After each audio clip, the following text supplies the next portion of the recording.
Wisdom. Wisdom. Wisdom.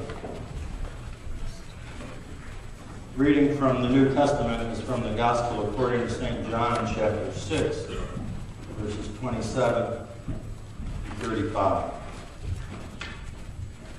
Do not labor for the food which perishes, but for the food which endures to everlasting life, which the Son of Man will give to you, because God the Father has set his seal on him.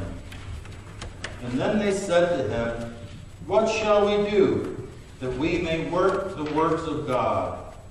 Jesus answered and said to them, This is the work of God, that you believe in him whom he sent. Therefore they said to him, What sign will you perform then, that we may see it and believe you? What work will you do? Our fathers ate the manna in the desert. As it is written, he gave them bread from heaven to eat. Then Jesus said to them, Most assuredly I say to you, Moses did not give you the bread from heaven, but my Father gives you the true bread from heaven. For the bread of God is he who comes down from heaven and gives life to the world.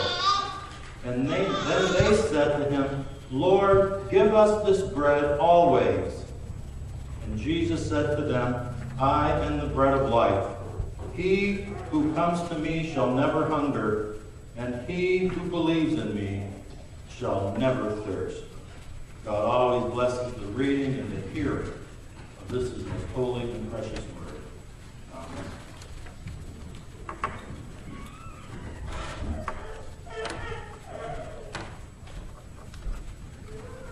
If you had just seen a great miracle that happened in front of your eyes, a great miracle, and it was clear that it was from God, would you need another miracle an hour later to say, I need another miracle to believe in God? Or would one miracle be enough? One miracle would be enough? I would hope that would be the case for all of us. In the Bible, it never is. It never is in the Bible. And it's real easy to say, well, those hard-headed people, they just didn't get it. But sometimes I wonder how hard-headed we are, too. Things happen to us, and we say, well, what a coincidence. Same things happen to us, and we say, well, isn't that nice that somebody did this for me? Isn't it nice that this happened? But boy, I sure wonder where God is. You know? Does God have to send down? Some of you are a little older to remember Groucho Marx. You remember Groucho Marx? He had a little show called You Bet Your Life. You Bet Your Life. And you say the secret word and win $100. And the little bird would come down with the secret word. It would be really nice sometimes, every time God did something in our lives, or God opened a door for us, that a little bird would just drop down and say, God did this. But that's not how God works, is it? That's not how God works at all. And so many of us see things happen to us, and yet sometimes we still don't know if God's real, if he's working in our lives, or what happens when, something goes a little bad, when things were really good. Gee, I don't know if I believe in God anymore. I sure would like another miracle.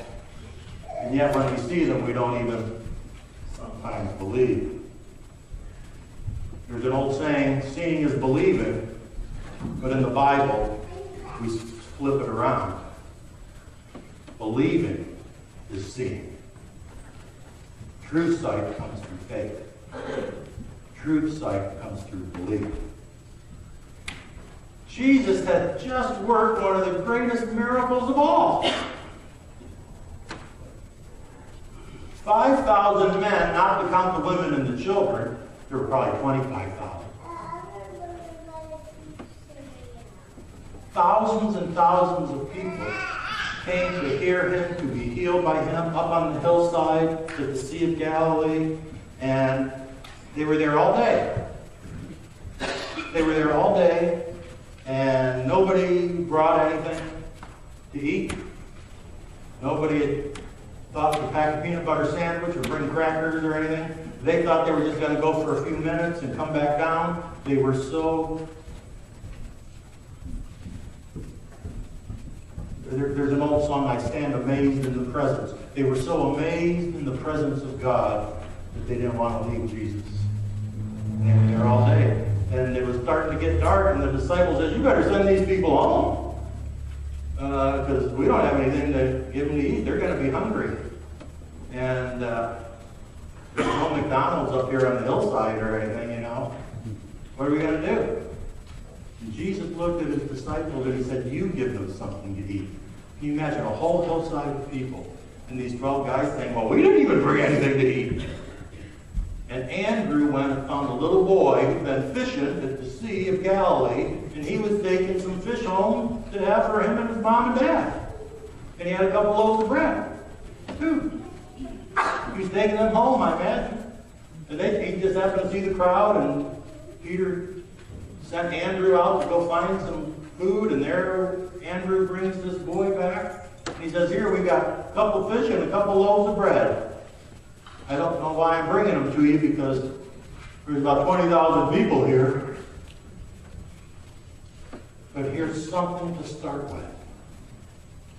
Wow, something that mustard seed. Faith, remember Jesus said, if you have the faith of a mustard seed, you can move mountains. I don't know what the disciples thought when Jesus prayed over that loaf of bread and that fish. And then he gave it to the disciples. He broke them in two, and he said, go feed all these people. Would you be the first disciple to take that step forward and hold that out with a whole throng of people reaching out their hands to you, and you've got a couple little crumbs? They did it. The people took. And they kept moving down the road. And it was still there. The food was still there. In fact, all of a sudden they needed baskets to put the food in. The food just started multiplying. We can't explain that. It was a miracle.